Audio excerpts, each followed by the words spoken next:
Hi, my YouTube plastic surgery research family.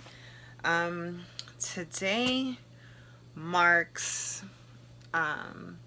11 days. I'm 11 days post-op. For many of you guys who watch me, you all know that I traveled to DR to have plastic surgery done. My surgery date was April 5th. My surgeon was Dr. Tania Medina, and I arrived in DR on April 3rd to April 14th. I just got back to the US on Friday, and I've kind of been recovering at home, and I kind of wanted to get to you guys as quickly as possible a repacking video of the items that I used while I was there. What did I end up getting done? I ended up getting done a tummy tuck with muscle repair, lipo of my upper and lower back and my flanks. I also got a mini BBL. Dr. Medina, once she saw me when I was in person with her, she indicated I had a butt already and I didn't need a lot of fat transfer, or else my body was kind of gonna look fake, and I didn't want that fake look. I kind of wanted a natural flow of things, so she opted for me just to put a little bit in, just to kind of lift my butt a little bit, and for contouring. I also wanted to get my arms done, and she indicated that she didn't think that that was best at that moment, because whenever you get your arms done, you tend to bleed excessively, and she felt that I would have put my body at risk, and she did not want to do it. Therefore, all I got was what she suggested at the moment, which was a BBL, a mild BBL, a tummy tuck with muscle repair, lipo of my inner thighs, my flanks, my upper and my lower back. One thing with Dr. Medina, she's very thorough. Yeah, you may go to her with a wish pick and be like, hey, you know, this is what I want to look like. And she'd be like, no, I don't think that your body is ready for that. However, this is just the robe that I've been wearing since I got back. I am in my stage 2 faja, and this is kind of what I look like. As of today, I'm a little bit swollen. I still have my drains, so whoever's a little bit squeamish, this might not be it might not be the moment for you to watch the video. And I'm gonna step back a little bit just so that you guys could see.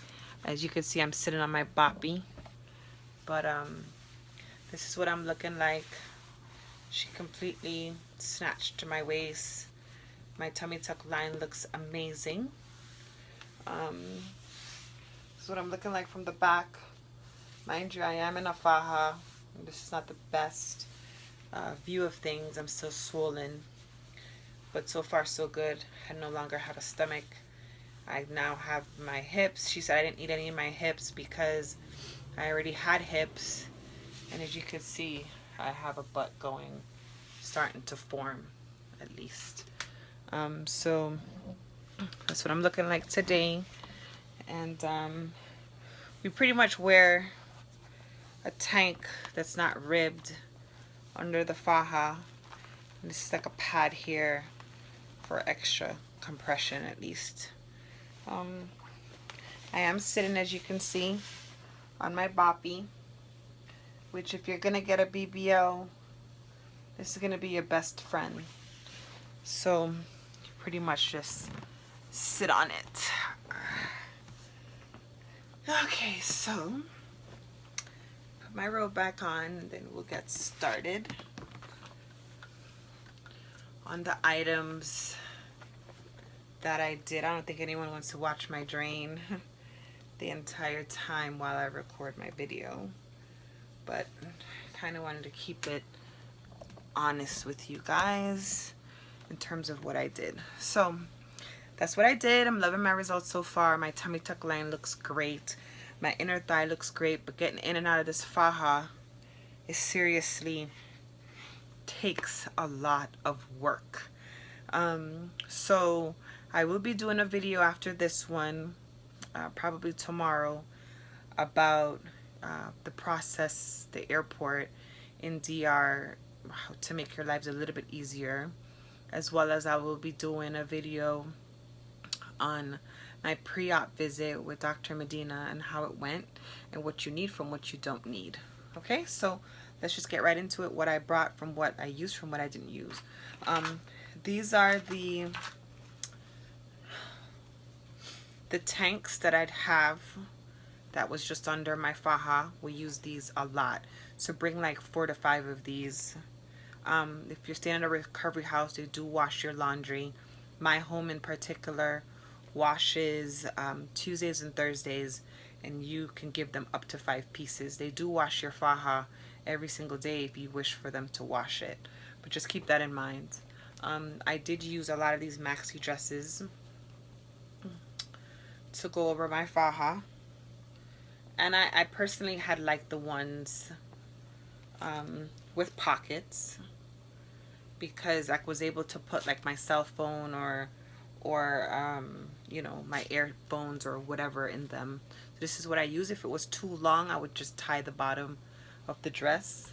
I did use a few of these t-shirts to go under my faja, because as you can see, these right here will just tear, excuse me, right into your skin, and it's very annoying. So you're gonna need like a few t-shirts. That's gonna help you out also.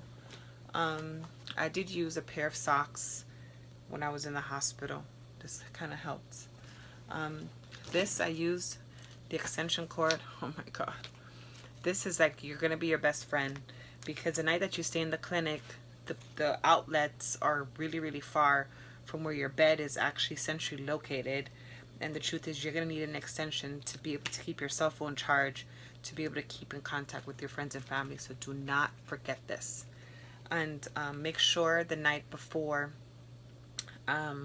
surgery, which you're going to be instructed that you're going to have to stop eating at 10 p.m. and you're going to have to bathe the night before surgery with Hibicleanse, as well as the morning of your surgery before you leave with Hibicleanse, which I'm also going to let you guys know about that as well. But don't forget this. I did use these, just about 2 packs while I was there. I also used these. It's like the flushable wipes, which was probably like 2 packs also. So you really don't need no more than 2 packs each. That would be a bit excessive. I did use these big Poise pads for compression. As you can see, I'm using one right now, which it goes straight across the faja. But I did get massages on a daily basis, and as a result I did use these a lot, because my massage therapist, my lymphatic massage therapist that did my massages, wherever she felt that I needed extra compression, she would actually add it to the sides of my faja. So this helped. And I also use these, which is like the thinner always ones, to kind of help. Like she would put them like under here, open them up and put them under here to prevent the faja from digging into my skin. So these help. These were great help. I used the Arnica gel every single day that I got a massage. I got 8 massages, and I felt that they helped me. They helped with my fluid buildup. So she used this on my body. If you go to Dr. Medina, she's going to prescribe an additional cream that they're going to be able to mix this with the cream to help heal your body as quickly as possible. So please bring at least 4 to 5 tubes of these, because now I'm only down to 1, and I did bring 4 or 5. This, you can only bring like 1 pack of this is sufficient, and I would say 1 pack of this is also sufficient also, like 16 or something, or that's great. I also used Neosporin on my lipo holes. Whenever she did the massage for me, what she did was she took off the tape when it was time for the tapes to come off, and she did put some Neosporin on that also. I did use lipo foams. I bought 3 of them, and whenever She did my massages. She did use these. So I would say purchase 3 of these. I got them on Amazon. I also used the backboard as well for compression. She did use these on me also. I did use the front board since I've been back, and it does help with compression, and also help with the separation of the faja hooks from actually making an impression on my skin. So this has helped a lot also.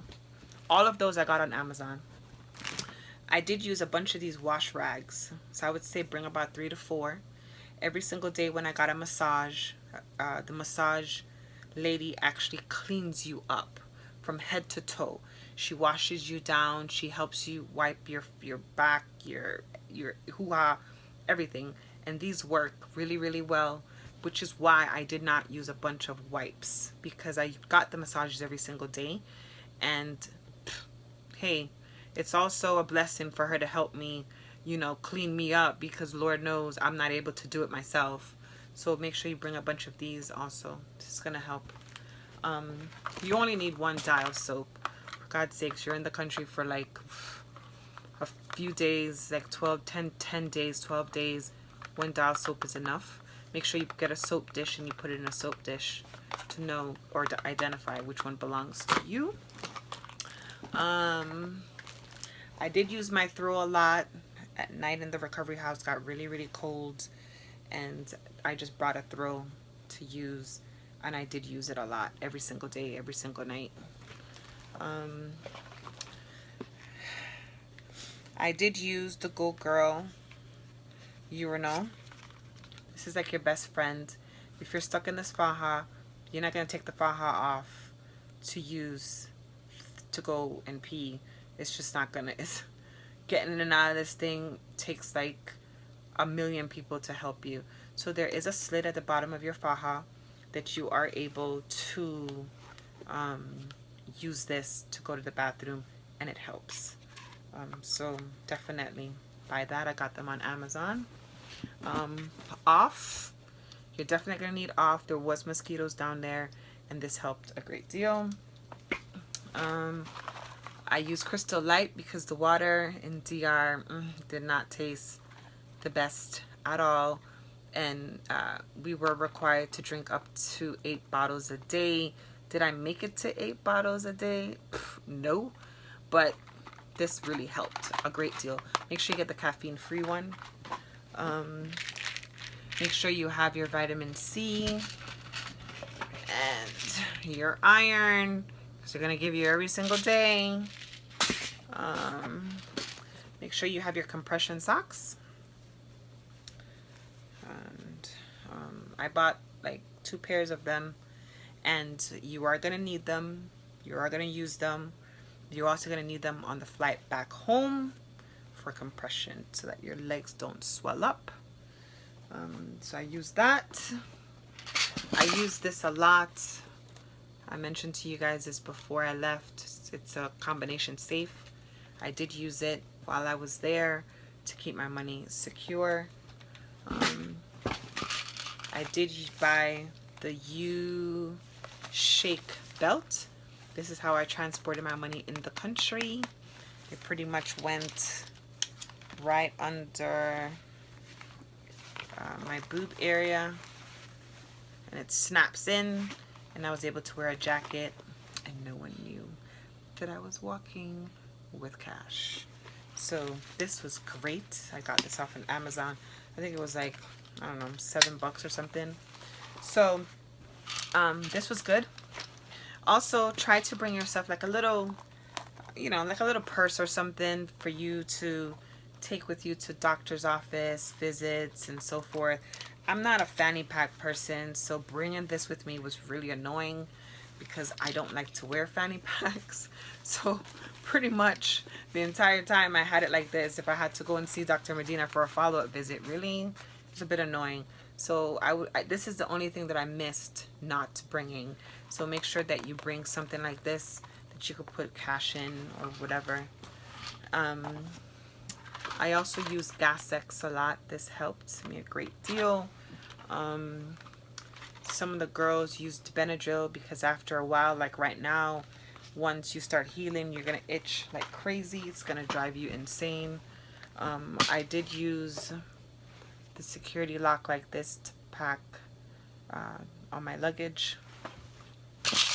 I actually used a lot of this Tylenol Extra Strength. It worked perfectly fine. The meds in DR is strong. I did start using Percocet, and I was told by one of the doctors there that I was not allowed to use Percocet because Percocet caused inflammation and created buildup. So I stopped that immediately. So I started using this, and this was perfectly fine. This might help too if you suffer from like hemorrhoid problems or whatever. This came in handy. These are like the big undies that's gonna work for your faja, so buy some of those. And this is my toiletry bag. You are gonna need the Hibicleanse. Dear Hibicleanse. You are gonna need hair ties. Don't forget these. You know, your comb, your brush, your toothpaste. See, this is my soap dish. And, you know, make sure you bring something that makes you smell good, that reminds you of home, because when that emotional moment hits you, when you miss home, you start getting homesick, this might help. You know, brush, toothpaste, liners if you wear liners. That's it. I also brought a little makeup kit stuff if I was going to the doctor and I felt like, you know, doing my eyebrows, making me feel better about myself. I kind of had it. So that's pretty much all I used while I was in DR. I really hope that, oh, I also used flip-flops, which they're down there and I can't bend to get them. And I also had an overnight bag to take with me to the clinic. So this helped me a great deal. Make sure when you're going to see Dr. Medina, you have your passport or you have your driver's license. Make sure you have a pen because you are going to be given a huge packet to fill out. Pretty much you'll be signing your life away is what that packet says. It's going to be in both English and it's going to be both in Spanish. So you're going to have to sign it both in English and you're going to have to sign it in Spanish also. Sign the English version as well as the Spanish version because they're going to need that Spanish version copy for their country records.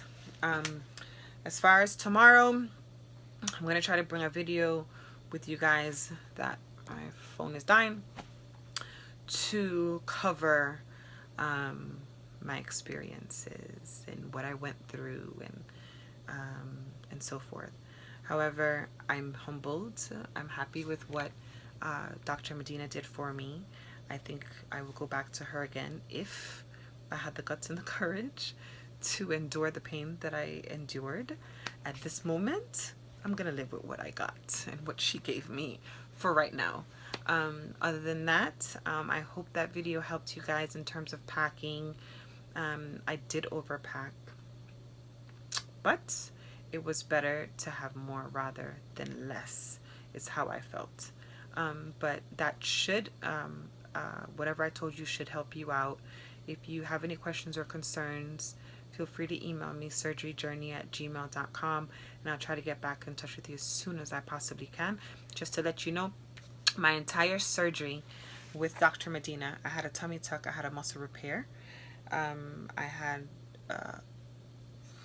lipo of my upper, lower back, inner thighs, BBL. With my surgery with Dr. Medina, my massages, my recovery house, my transportation, and my second stage faja, everything came up to $6,140 US dollars. Okay, I have receipts I could show you. If you have any questions again, let me know, and tomorrow we'll talk further. Have a good night. Thanks for watching.